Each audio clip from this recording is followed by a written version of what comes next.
بسم اللہ الرحمن الرحیم اعوذ باللہ السمیع العلیم من الشیطان الرجیم بسم اللہ الرحمن الرحیم ربنا لا تزغ قلوبنا بعد اذ هدیتنا وهب لنا من لدنک رحمہ انک انت الوہاب۔ عزیز طلبہ السلام علیکم ورحمۃ اللہ وبرکاتہ، امید ہے آپ سب خیریت سے ہوں گے۔ اصول الکافی سبق 120 میں کتاب العقل والجہل کا حصہ 85 ذکر ہونے والا ہے۔ سب سے پہلے خلاصہ جات کو دیکھ لیتے ہیں۔ گزشتہ درس میں قناعت اور حرص کے بارے میں مفہوم شناسی، قرآنی اور روایی شواہد اور شارحین کے نظریات پیش کیے گئے۔ اس درس میں جنود عقل و جہل میں سے مواسات اور منع کے بارے میں گفتگو ہوگی۔ مفہوم شناسی متعلقہ مسائل، قرآنی اور روایی شواہد بیان ہوں گے، شارحین کافی اور علماء اسلام کے نظریات کو بھی ذکر کیا جائے گا۔ امام جعفر صادق علیہ السلام نے حدیث جنود و عقل و جہل میں فرمایا والمواسات وضدہ المنع، یعنی عقل کے لشکروں میں سے مواسات ہے اور اس کے مقابلے میں جہل و نادانی کے لشکروں میں سے منع ہے۔ جناب ملا صدرہ شیرازی فرماتے ہیں کہ اہل خیر کی صفات میں سے مواسات ہے، مشارکت ہے، معاش و رزق میں دوسروں کو شریک کرنا ہے، کیونکہ یہ کرم، جود اور سخاوت کی اقسام میں سے ہے، جبکہ اہل ہوا و شر کی صفات میں سے منع و بخل ہے۔ تو اس کے بارے میں ادبی تحلیل بھی پیش کی ہے کہ اصل میں یہ حمزہ ہے جسے واو میں بدل دیا گیا ہے، اسی سے خبر حدیبیہ میں ہے ان المشرکین واسون الصلح کے تخفیف کے تحت اس کو پڑھا گیا ہے۔ کبھی فلان آسا بنفسہ ومالہ، فلان نے ایثار کیا اپنی جان اور اپنے مال کے ذریعے، یعنی حمزے کے ساتھ اصل کے ساتھ آتا ہے۔ امیر المومنین علیہ السلام سے منقول ہے آسی بینہم فی اللحظۃ والنظرہ، اے ولیکن التفاتک ونظرک الی الجمیع علی السواء، کہ آپ مخاطبین میں توجہ اور نظر کے لحاظ سے بھی برابری کرے۔ یہاں تک جناب ملا صالح مازندرانی کے نظریے کا تعلق ہے تو انہوں نے بھی اس کے بارے میں لغت کی کتابوں سے بھی معانی کو ذکر کیا ہے۔ المغرب کتاب ہے، آسیتہ بمالہ اے جعلتہ اسوۃ اقتدی بہ، اور واسیتہ بھی استفادہ ہوتا ہے، یہ لغت ضعیفہ ہے۔ نہایہ ابن اسیر جزری میں ہے الاسوہ بکسر الحمزہ وضمها القدرہ والمواسات المشارکہ المساہمہ فی المعاش والرزق، اصل میں حمزہ ہے جسے واو میں بدل دیا جاتا ہے تخفیف کے لیے۔ جناب مازندرانی نے فرمایا جان لیں کہ مواسات یعنی رشتہ داروں، قریبیوں اور دوسرے فقراء اور مساکین کو مدد کرنا ہے، معیشت کے لحاظ سے، قوت و مال کے لحاظ سے ان کو شریک کرنا ہے۔ یہ سخاوت کے شعبوں میں سے ہے جو عفت کے انواع میں سے شمار ہوتی ہے۔ یہ کمال ہے صالحین کا، عاقلین کی صفات میں سے ہے، کیونکہ عاقل کامل اپنی نور عقل کے ذریعے جانتا ہے کہ ان صد خلت الفقراء و مواسات الضعفاء و اعطاءهم ما ينتظم به احوالهم من فضل المال یوجب ذکرا جمیلا فی الدنیا، یعنی جب انسان فقراء کی ضروریات کو پورا کرتا ہے، کمزوروں کے ساتھ ایثار کرتا ہے اور ان کے حالات کی بہتری کے لیے انہیں عطا کرتا ہے تو یہ دنیا میں بھی ذکر جمیل کا موجب بنتا ہے، آخرت میں بھی عطا اور ثواب جزیل کا موجب بنتا ہے۔ امیر المومنین علیہ السلام نے فرمایا وَلِسَانُ الصِّدْقِ يَجْعَلُهُ اللَّهُ لِلْمَرْءِ فِي النَّاسِ خَيْرٌ لَهُ مِنَ الْمَالِ يُوَرِّثُهُ غَيْرَهُ، یعنی اللہ بندے کے لیے لوگوں میں لسان صدق قرار دے، اچھی تعریف قرار دے جو اس کے لیے مال سے بہتر ہے، جسے وہ چھوڑ جائے، دوسروں کو وہ وارث بنائے۔ نہایت عمیق اخلاقی اور عرفانی مفہوم ہے۔ اللہ اپنے کسی بندے کے لیے لوگوں میں ایک سچا ذکر خیر قرار دے، یہ اس کے لیے اس مال سے بہتر ہے جسے وہ چھوڑ کر دوسرے وارثوں کے لیے قرار دیتا ہے۔ لسان، زبان، ذکر، شہرت، یادگار کے معنی میں ہے۔ صدق یعنی سچائی، خلوص کی بنیاد پر۔ لسان صدق سے مراد لوگوں کے درمیان انسان کا ایسا سچا اور نیک ذکر جو حقیقت پر مبنی ہو، اس کی نیک سیرت اور عمل کا مظہر ہو، اللہ اسے لوگوں کے درمیان قرار دے۔ یہ مقام رستم خود ساختہ نہیں بلکہ اللہ عطا کرتا ہے۔ یہ اس بات کی علامت ہے کہ سچائی، خلوص اور نیک نیت عمل کا نتیجہ ہے۔ اللہ کی طرف سے ذکر خیر باقیہ کی صورت میں ملتا ہے۔ خیر من المال یورثہ غیرہ، مال و دولت انسان سے جدا ہو جاتی ہے، اس کے وارث اس کے بعد مالک بن جاتے ہیں، مگر لسان صدق یعنی نیک نامی سال یادگار ہمیشہ باقی رہتی ہے۔ یہ روحانی میراث ہے، نہ کہ مادی۔ اللہ تعالی نے حضرت ابراہیم کے بارے میں قرآن کریم میں سورہ مریم میں فرمایا وَجَعَلْنَا لَهُمْ لِسَانَ صِدْقٍ عَلِيًّا، ہم نے ان کے لیے بلند ذکر خیر قائم کیا۔ یہ آیت لسان صدق کے الہی معنی کی بہترین مثال ہے۔ اللہ نے انبیاء اور صالحین کو ایسا ذکر خیر عطا کیا جو زمانوں تک جاری و باقی رہتا ہے۔ لسان صدق بقاء روحانی کا مرتبہ ہے۔ اہل معرفت کے نزدیک لسان و صدق بقاء باللہ کی علامت ہے۔ انسان کا وہ عمل جو اللہ کے لیے ہو فنا نہیں ہوتا۔ امام خمینی نے فرمایا العمل اذا کان خالصا للہ یبقى اثرہ فی القلوب کما یبقى نور الانبیاء فی العالم، جب عمل خالص للہ ہو تو اس کا اثر دلوں میں باقی رہتا ہے جیسے انبیاء کا نور عالم میں باقی ہے۔ مال کی میراث عارضی ہے، صدق کی میراث ابدی ہے۔ علامہ ملا صدرہ نے بھی فرمایا المال یتوارثہ الاجساد اما لسان الصدق فیتوارثہ الارواح، مال جسمانی میراث ہے مگر ذکر خیر روحانی میراث۔ امام صادق علیہ السلام کا بھی فرمان ہے ما من عبد یصدق فی حدیث الا جعل اللہ له فی قلوب العباد لسان صدق یحبونہ علیہ، جو بندہ گفتگو میں ہمیشہ سچا ہوتا ہے اللہ لوگوں کے دلوں میں اس کے لیے محبت اور ذکر خیر پیدا کر دیتا ہے۔ تو جہاں تک آخرت کے ثواب جزیل کا تعلق ہے تو اللہ تعالیٰ نے اہل انفاق کو وعدہ فرمایا ہے الذین ينفقون اموالهم فی سبیل اللہ ثم لا يتبعون ما انفقوا منا ولا اذى لهم اجرهم عند ربهم ولا خوف علیہم ولا هم يحزنون، جو لوگ اپنے اموال کو سبیل الہی میں خرچ کرتے ہیں اور اس کے بعد احسان نہیں جتاتے، اذیت نہیں دیتے تو ان کا اجر اللہ کے پاس ہے، ان پر کوئی خوف و حزن نہیں ہوگا۔ نیز فرمایا من ذا الذی یقرض اللہ قرضا حسنا فیضاعفہ لہ ولہ اجر کریم، جو بندہ اللہ کو قرض حسنہ دیتا ہے اس کی راہ میں خرچ کرتا ہے اللہ اس میں اضافہ کرتا ہے اور اس کے لیے اجر کریم عطا کرے گا۔ جناب ملا صالح مازندرانی مزید فرماتے ہیں کہ جو بندہ راہ خدا میں زائد مال کو خرچ کرتا ہے تو اصل میں وہ معرفت رکھتا ہے کہ جو مال اس کے لیے ضروری نہیں ہے زائد ہے تو اس کو اگر کسی بہتر جگہ پہ خرچ کر لیتا ہے اس کے فاسد ہونے سے پہلے تو اس کے لیے کوئی ضرر نہیں ہے بلکہ اس کے لیے فائدہ ہی فائدہ ہے، لوگوں کی ضرورتیں اس کے ذریعے حل ہو جائیں گی تو اس کے لیے ثواب حاصل ہونے والا ہے۔ لیکن اگر انسان فقراء کو عطا نہیں کرتا، ضرورت مندوں کو اپنے مال میں شریک نہیں کرتا تو یہ بخل اور کنجوسی کی علامت ہے، جہالت اور نادانی کی صفات میں سے ہے، غافلین کی علامات میں سے ہے۔ چونکہ جاہل غافل اپنی جہالت کی وجہ سے اس کے دنیاوی ثمرات کو بھی نہیں دیکھ رہا، لوگوں کی بڑی بڑی ضروریات حل ہو سکتی تھی اور اس کے لیے ذکر خیر بن سکتا تھا اور ثواب جزیل کو بھی وہ نہیں سمجھ رہا کہ اللہ تعالیٰ نے اس کے لیے کتنے ثواب کا وعدہ کیا ہوا ہے۔ تو گویا وہ مالک ارزاق یعنی خدا کی ذات سے سوء ظن رکھتا ہے، رب الارباب پر اس کا ایمان کمزور ہے، آخرت کے حساب پر اس کا ایمان نہیں ہے، تو یہ شقاوت اور عذاب کا مستحق بن جاتا ہے۔ قرآن کریم میں والذین یکنزون الذهب والفضة ولا ينفقونها في سبيل الله فبشرهم بعذاب علیم، جو لوگ سونے چاندی کی اینٹیں جمع کرتے رہتے ہیں اور انہیں راہ خدا میں خرچ نہیں کرتے تو انہیں عذاب علیم کی بشارت دے دو۔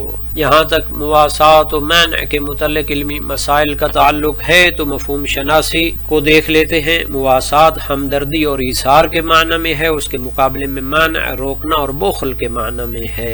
عربی میں وسا یسی اور واسا یواسی سے ہے جس کے معنی کسی کے ساتھ شریک ہونا، اس کے غم یا خوشی میں مدد کرنا ہے، اپنا مال یا راحت دوسروں کے ساتھ بانٹنا۔ لسان العرب میں واساہ فی المال او الحال اے ساواہ و آساہ فی المسائل، عیب، عزاہ و واساہ اے اعانہ و رق لہ، کسی کی مدد کرنا، کسی کے دکھ میں شریک ہونا، مالی یا قلبی طور پر سہارا دینا۔ مانع کے معنی ہے روکنا، باز رکھنا، دینے سے انکار کرنا۔ راغب اصفہانی نے مفردات القرآن میں فرمایا المانع الحیلولہ دون شیب القدرہ، قدرت کے باوجود روک لینا، خواہ مادی ہو یا معنوی۔ قرآن کریم میں واسات اور انفاق کے بارے میں فرمایا وَيُؤْثِرُونَ عَلَىٰ أَنفُسِهِمْ وَلَوْ كَانَ بِهِمْ خَصَاصَةٌ الحشر، وہ خود ضرورت مند ہوتے ہوئے بھی دوسروں کو ترجیح دیتے۔ ایمان و مواسات کا رب لن تنالوا البر حتى تنفقوا مما تحبون، آل عمران 92۔ تم نیکی کے اعلیٰ درجہ تک نہیں پہنچ سکتے جب تک اپنی محبوب چیزوں میں سے خرچ نہ کرو۔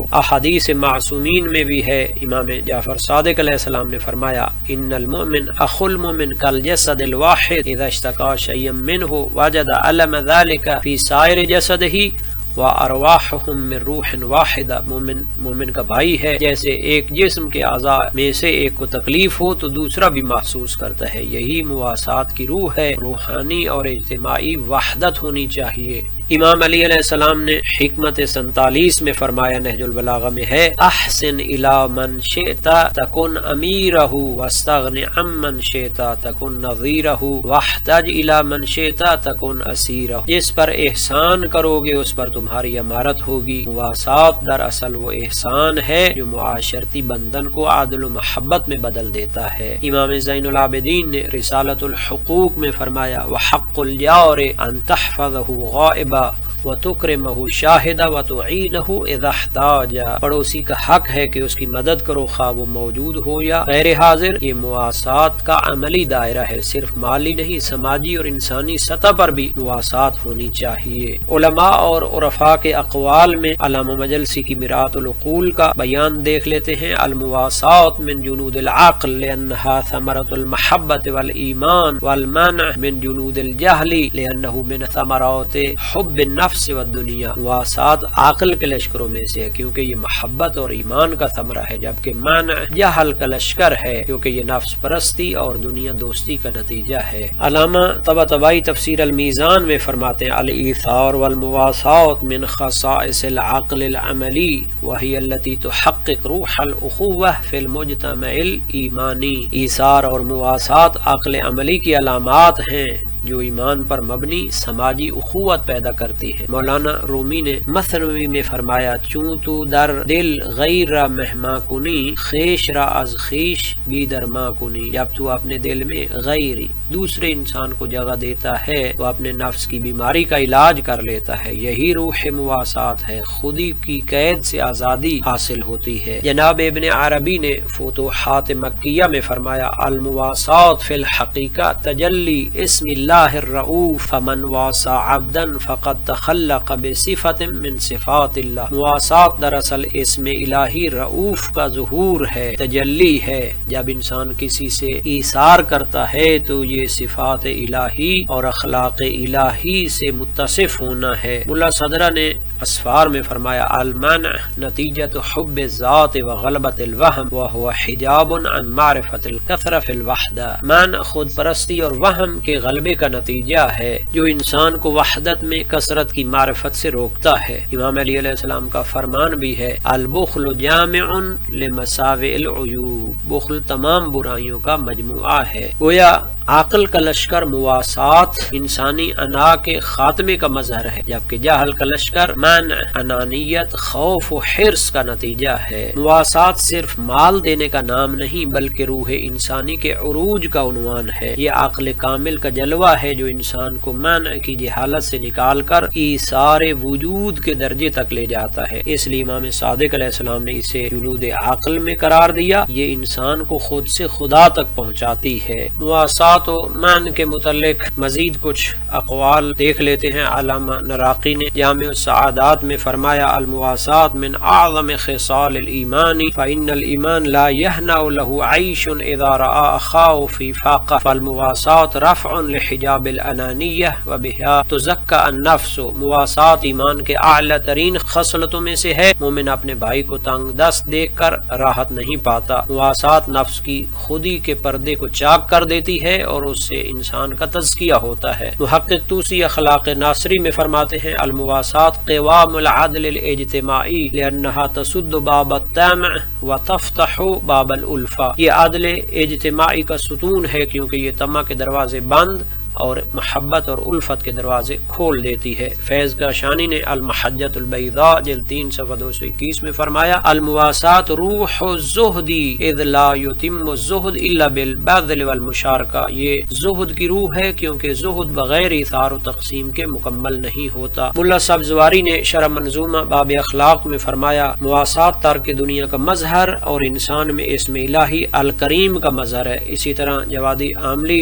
دامت برکاتہ کا بھی ہے کہ المواسات عمل عقلی لأنہ یترجم المعرفہ الى السلوک، اما المنع فهو نتیجہ جہل نظری و جہل عملی لأن الجاہد لا یر اللہ فی الآخر۔ مواسات عقل نظری اور عملی دونوں کا ثمرہ ہے جو معرفت کو عمل میں بدل دیتی ہے، جبکہ منع جہل نظری اور عملی کا نتیجہ ہے کیونکہ جاہل دوسرے میں خدا کو نہیں دیکھتا۔ شیخ بہائی کے کشکول سے بھی منقول ہے منع الخیر من جہل النفس بکرم الرب فلو عرف المنع انہ لیس من مالہ بل من عطائہ لما منع۔ بخل اس وجہ سے پیدا ہوتا ہے کہ انسان اپنے رب کے کرم کو نہیں پہچانتا، اگر وہ جان لے کہ مال اس کا نہیں بلکہ عطا الہی ہے تو کبھی نہ روکے۔ آیت اللہ سید علی قاضی طباطبائی فرماتے ہیں المواسات تمرین علی الفناء فکلما واسیت عبدا خرج جزء من انانیتک من الوجود۔ مواسات فناء نفس کی تربیت ہے، جتنا انسان مواسات کرتا ہے اتنی ہی انانیت کو مٹا دیتا ہے۔ صدر الدین قولوی مفتاح الغیب میں فرماتے ہیں المواسات انتر الخلق فی مقامک وتراہم مظاہرک فتمد الیہم ما تمدہ الی نفسک۔ مواسات یہ ہے کہ تو مخلوق کو اپنے مقام پر دیکھے، انہیں اپنی ہی تجلیات سمجھے، پھر جس طرح خود کو دیتا ہے انہیں بھی دے۔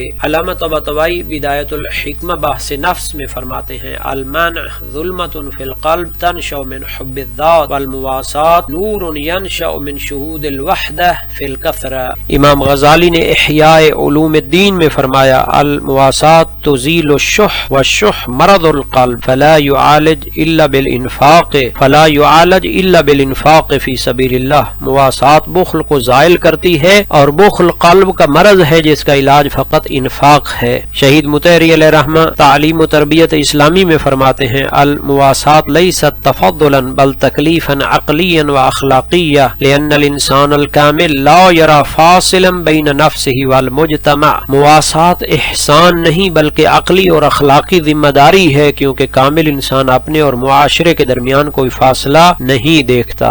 آج کے سبق کا خلاصہ دیکھ لیتے ہیں جنود عقل و جہل میں سے مواسات و منع کے متعلق مفہوم شناسی، متعلقہ مسائل، قرآنی اور روایی شواہد بیان کیے گئے، شارحین کافی اور علماء اسلام کے نظریات کو بھی پیش کیا گیا ہے۔ خلاصہ یہ ہے کہ مواسات اس میں رحیم و کریم کا ظہور ہے اور منع ظلم و تکبر کی تجلی ہے۔ مواسات عقل کل سے جڑتی ہے اور منع نفس امارہ کی قید ہے۔ تو جب ہم مواسات اور منع کو اس آئینے میں دیکھتے ہیں، اس زاویے سے دیکھتے ہیں تو معلوم ہوتا ہے کہ مواسات عقل کے لشکروں میں سے ہے اور اس کے مقابلے میں منع اور بخل کرنا یہ جہالت و نادانی کے لشکروں میں سے ہے۔ آج کے سبق کے متعلق تمرینی سوالات کو بھی دیکھ لیتے ہیں اور اللہ تعالی سے دعا کرتے ہیں کہ ہمیں قرآن اور سنت کو سمجھنے اور ان پر عمل کرنے کی توفیق عطا فرمائے۔